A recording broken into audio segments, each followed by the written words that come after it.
Welcome to the Wisdom Circle. To subscribe or follow us on your favorite podcast platforms, please visit us at www.thewisdomcircle.com. On that topic, Steve, what's the Steve Margosian crystal ball?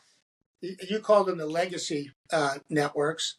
Are they going to be around 10 years from now? I think so. I think so. I'm gonna take it from this angle that I think is pretty interesting. I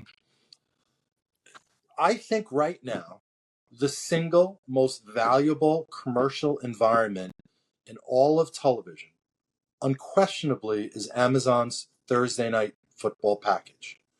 And the reason for that is it's on a streaming platform on your app when you're sitting in front of your big 60-inch, flat panel, and you want to watch the game. And when you have it on, when you finally navigate to the app and it launches and you're in the game, that commercial, I think, is incredibly valuable because nobody wants to get out of the app to go surf because they're afraid they're not going to get back in. So they leave it right where it is. And those commercial breaks, I think, would probably, from a research perspective, have the highest level of attentiveness from the audience that any commercial could possibly have. Nobody wants to get out and start surfing around and looking at different programming because there's a fear that that it's going to freeze and the wheel is going to go around and it's going to be buffering and you can't get back in for whatever reason. So they just sit there paralyzed and have to absorb the commercial. If I was selling Amazon's Thursday Night Football, I'd put one slide. You are about to expose your commercial to the highest audience. It's an NFL audience. I think the Jets and the Patriots last night probably did 12, 13, 14 million people, right? And it's the highest delivery with the highest level of attentiveness of anything that's possibly available in the marketplace across any platform. And I'd mic drop on that. I don't know that they do that, but I've told that story to a lot of people and they look at me and go, wow, I think you're right. I think the other thing that happens is the amount of data you can collect when 12 million people are watching versus 27,000 on YouTube or 200,000 over a month on YouTube. You're getting 12 million, 14 million people tonight watching a spot that you are now going to get more data from than you could get in 6 months of other types of programming. Tony, I want to answer your question on the legacy. I give that preamble and that setup because I think the streamers are here to stay. They're watching. They're very carefully getting into the business. Whether it's Apple with a baseball package and their MLS package, and it's Netflix starting to dabble in some original programming and live programming, and they're sitting on a ton of money, and they're going to be a part of the process. And the NBA deal with NBC and Peacock now streaming games, that now is here to stay, and they've got a lot of money. But if you listen closely to every conversation when the rights are in play, you will always hear the league or the sanction or the rights holder, their most senior people, whether it's Adam Silver or Roger Goodell, who talk about we need broadcast. We need the reach of broadcast. They're all still to this day afraid, and I'm going to use the word afraid of letting their sport go in its entirety into the streaming environment. They all want to maintain a piece of that package, and mostly the highest profile pieces of the package, like ESPN's NBA deal will have the finals every year of that deal on ABC, on the broadcast network. That remains a really important part of their approach going forward. Do they experiment? Do they slice and dice their package to give some to streaming? Absolutely. There's a ton of money in that for them, and the new media companies like Amazon, what have you, they're flush with cash, so they're gonna do a great markup on that. But the broadcast part of the equation, I do think still to this day, 5 or 10 years, is still going to be important. And I think they're going to be there for that. They may not, but if you're asking my opinion, I think they're still going to be there. Ray, what do you think? Well, I think that as long as there's weather, TV stations will exist and there will be a broadcast license for every television station in the country. They just have to figure out how to make money. So I don't ever see it going away. I think a lot more people might wind up with an antenna will go all the way full circle from Yeah. what's going on with the RSNs to an antenna on their roof, or out their window in an apartment. There was a company that didn't have the right legal terms to sell antennas, but I think the networks will be around forever. Again, it could be news, sports, weather, live sports, talk from the station. I mean, they just have to lower their costs, which you can do with news and sports and weather, and then sports. I mean, you don't need syndication. You don't need. I mean, and there's always Wheel and Fort and Jeopardy. So Well, it's still free television, and we don't Exactly. forget that not everyone can afford the incremental streaming platforms. Yep. So you better not lose your base, and because they may not be able to go with you, and Right. that's a good point. Let's talk. We probably have maybe about 15 minutes here or so. Let's talk about people a little bit, because I know, Steve, you have a strong opinion or observation of that, and Ray, I don't know if you ever heard me talk about this with Steve, but and not to put you on the spot, because it may be something you grew out of. But I remember when Steve worked at Anheuser-Busch, and I said, "Well, how do you interview people? What are you trying to get?" He would say, "I ask them if they're driving down the road, where do you stop at a McDonald's, a Burger King, a Roy Rogers, a fill in the blank, Chick-fil-A," and somehow he would gather from their answer something about them. So, with that as a setup, Yep. uh, Where would I go? explain that. So, yeah. Oh, good. I thought you were asking me where I would stop. You were going to put me on the spot. Actually, yeah. Where would you go? And then I'll let Steve will do his observation. This is totally, unexpected. Yeah. It's like having your palm read. This is very cool. Yeah. I would stop at a Burger King. I would get a Whopper with no onions, and I would get the onion rings. And depending on how much I ate that day, a chocolate shake or a Diet Coke or both. Yeah. So go ahead. That's a good Who one. I am. I tell you, honestly, Ray, I'm stopping at the Burger King too, but my Whopper has onions on it. I'm not taking them off. That dynamic of interviewing people, that was in many ways to get something out of them, but also to put them at ease a little bit. Throw them a little curveball, but not a curveball that's a business question that's going to be really hard that they can't answer. Just kind of make them think on their feet a little bit, but make it fun. Put them at ease. The second question in the interview, Tony, I don't know if you remember, would be, I'm going to give you 2 tickets to see any show, any concert, to see any band in any era. You're going to be in the front row. Who are you going to go see? And I would love to, get those answers from the young people, and that would tell me a little bit, kind of about who they were and what kind of music they like. And some of them would look at me and really have nothing to say, and it was like, oh, so you're not really a music fan, huh? Well, that's it could be good, but it's not that good. If you don't have an answer to that one. So that was kind of fun. But the people part of it was always really important. I'll tell you honestly, I heard Dan the other day talk about the intellectual athlete, and I thought that was spot on. The multidimensional part of it, and I think probably the most interesting thing that came out of that portion of your discussion with him is when I think you drilled down a little bit deeper and asked him, like, well, what would be the trait that would really jump out at you? And for me, the minute it came out of his mouth, I was thinking the same thing. And he said curiosity, if you recall. Mm-hmm. To be a curious person, I think is very important. To be able to ask questions, to be able to want to learn, want to understand, was always, really important part of the profile of anybody that I'd be sitting across the desk from, that I'd be interviewing for an opportunity. So that was, a really good one. And I just, you got to have hard work, just a couple of traits that we talked about, hard work and integrity is really important. I know you guys have talked many times about each of the individual people as a brand, right? You've got a brand, and I think you need to bring hard work, integrity, being a team player. Those really need to be staples of your brand. You got to have that part in your bailiwick, to sit across from somebody and say, I can do those things. I have those things as part of who I am, the makeup of who I am. And so many of the young kids who are sitting across from you, they don't have much experience to bring to the table. Some of the entry level kids, and I would still talk to the entry level people even at any point in my career, because I wanted to get a feel for who the group was hiring.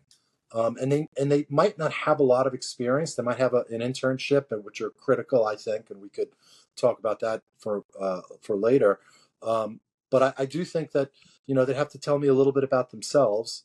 And after I put them at ease, figuring out whether it was McDonald's or Burger King, right, or whether it was Springsteen or Led Zeppelin or whoever the musical act was, I'd want to know a little bit about who they were and show me that you had those skills to bring to the table, and integrity, the team, being a team player, got to have that, and understanding that you're gonna have to roll up your sleeves and work hard to learn in this group. So that would be some of the thoughts I'd have there.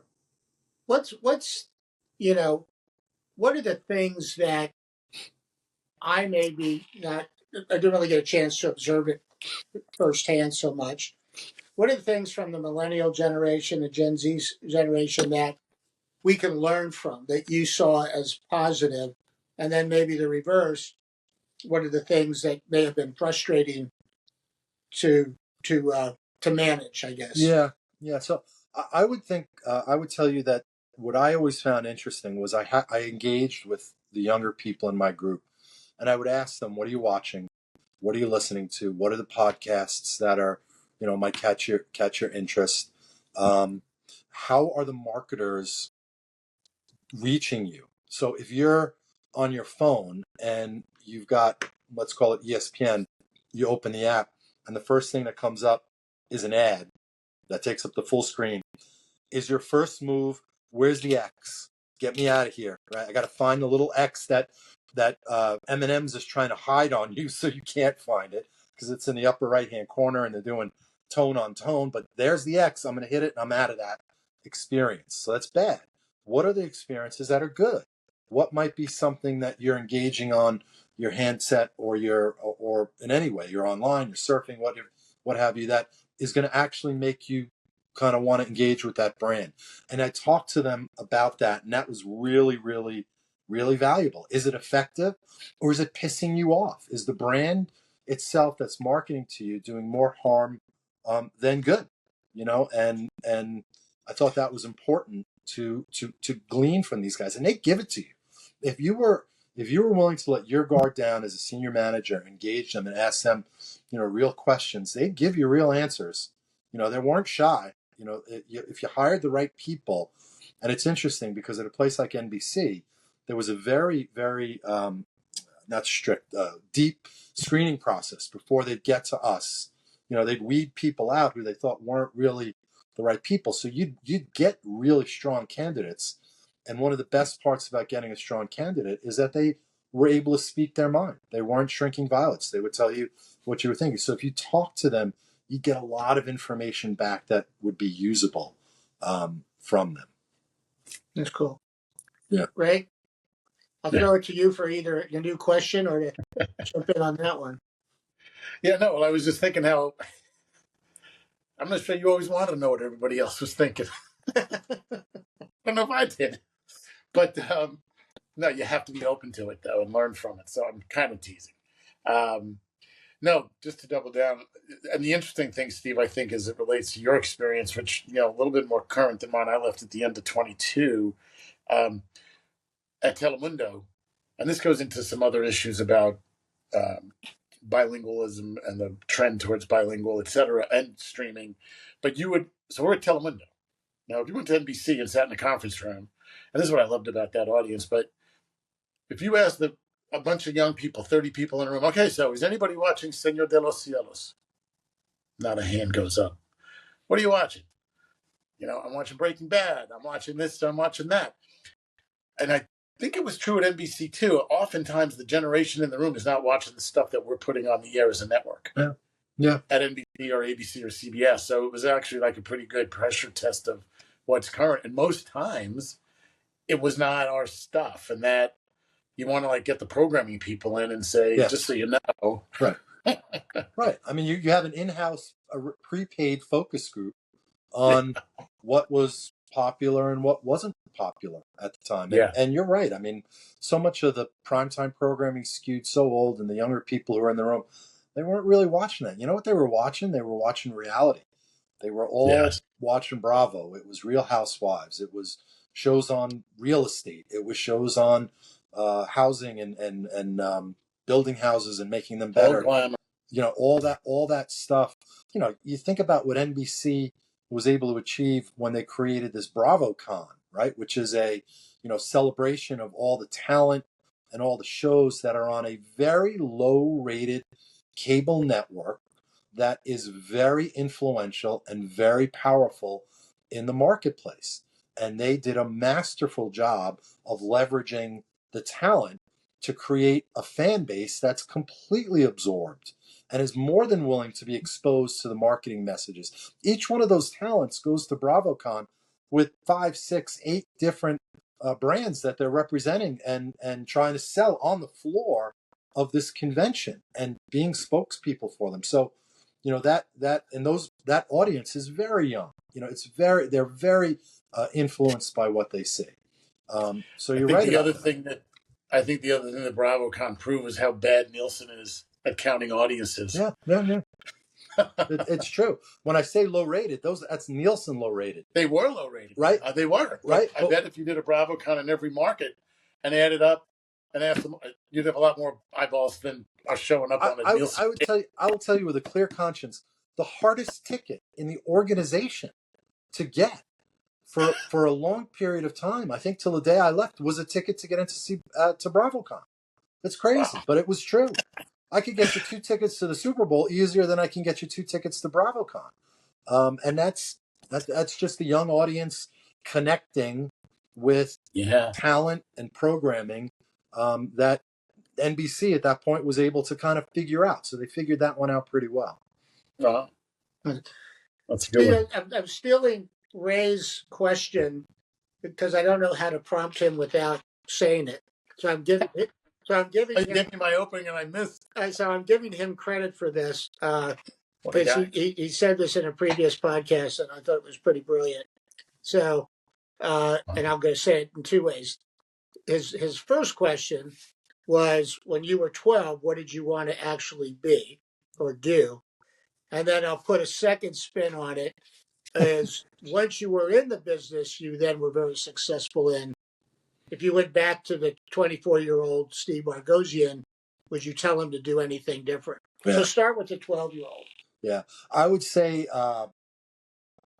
when I was 12, I desperately wanted to be a baseball play-by-play announcer.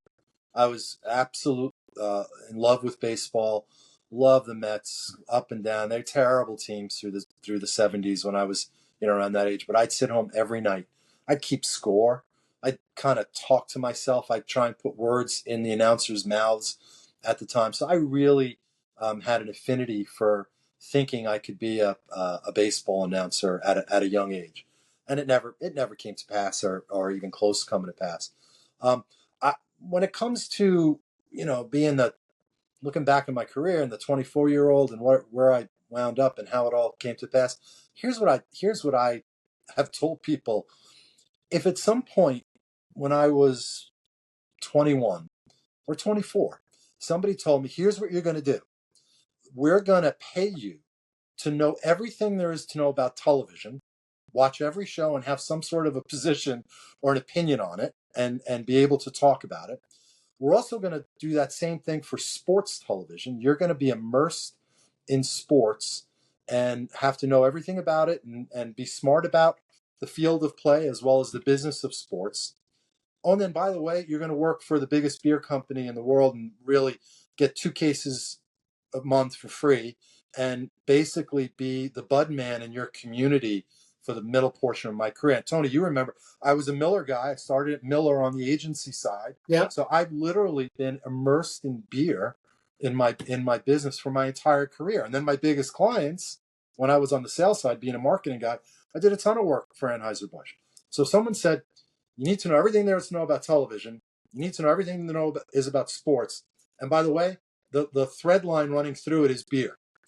I don't know. I think I'd sign up for that deal every time. Right? It's a pretty good.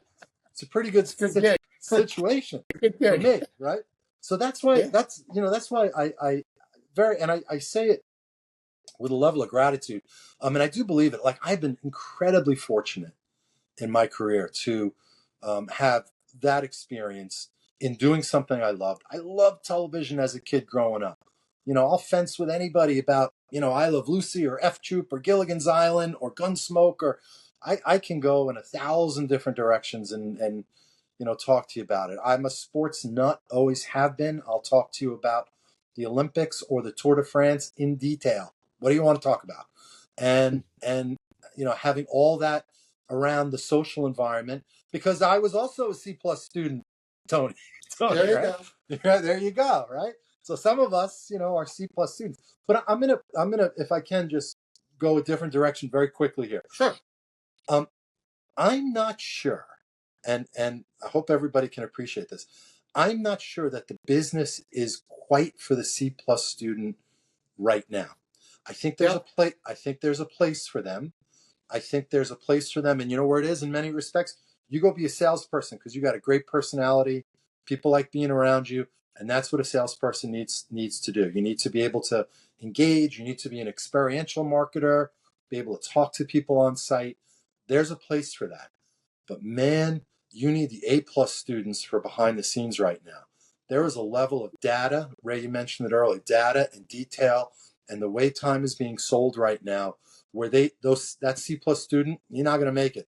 The A+ student, he might make it because he's going to roll up his sleeves and understand consumer behavior and how to read the charts and information and all the data that every media company, whether it's legacy or new media, is absorbing every minute, and they're trying to formulate it into an approach to the marketplace to go sell more to a specific client, right? And that guy's got to be, an A+ student to figure that out, because it's hard. Some people will say, "Oh, it's not so hard. You can learn it. It's easy." For me, it wasn't easy. It's kind of what got me to retire. I just couldn't keep up with the way the business was transforming from a relationship business. In many respects, it still is, but there was a part of that was being lost, and it became a transactional business that was being driven by data, and that was hard for me. I had a hard time with that, coupled with COVID and sitting at home and having a look at a Zoom screen, or we had Microsoft Teams and looking at 10 different faces, but I couldn't ask questions to figure it out. I'd hit a button and a little yellow hand would go up and nobody would look at me. It's like, I got something to ask. Can anyone stop the meeting? And so I can ask the question. I'm like, nah, they just keep going on and talking in riddles to me. And I was older and it was harder for, teach an old dog new tricks, but that's just the way it worked for me. Ray, you want to wrap this up? I think our time has elapsed. I think we're good. I think we had a great conversation, Steve. I think Tony used a word either during or before the conversation about observer, and that's, you've always been a very astute observer. So appreciated your insights. Find me at the Burger King. We'll have a Whopper together. And, it was great having you. Make them a large order of onion rings, not the small. Got to have it large. Yeah. No, and maybe down the road, there's a lot we didn't touch, Steve, but we'll maybe lean on you a couple of months from now and get you back on some more topics. But appreciate everything you shared with us and our audience. My pleasure, guys. Happy to do it. I would love to come again. Thank you very much. I appreciate it. Terrific. Thanks, Steve. Bye now.